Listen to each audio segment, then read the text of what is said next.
Hello everyone, and welcome to our final video of our Increasing Productivity for Engineers video series with Rob Bull.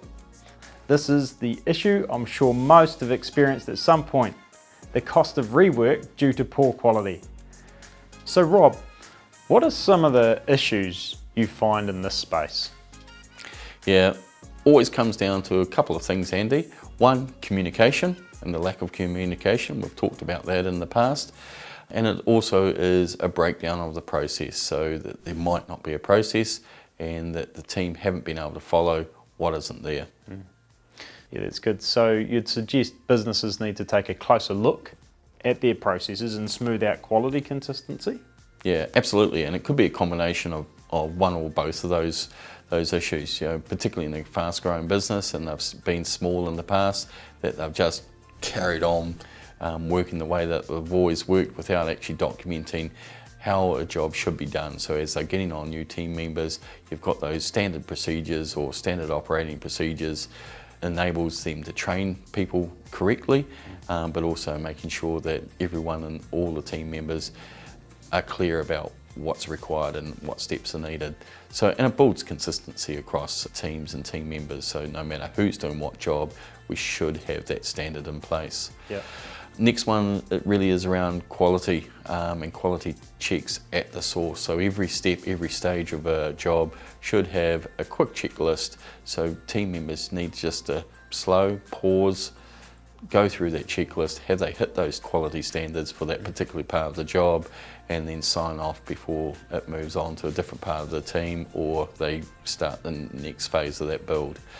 So quality checks, quality at the source is always a big focus when I'm working with teams.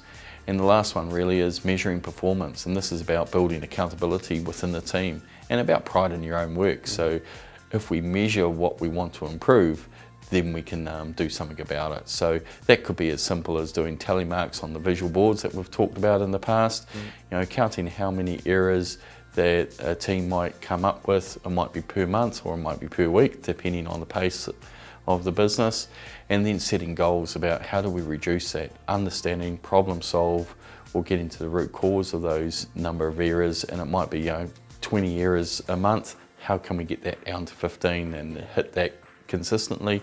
Then how can we get that down to 10 per month, and so on and so on. So it really is about having those standard operating procedures, real high focus on quality, and getting the team to measure that and be accountable for their own performance.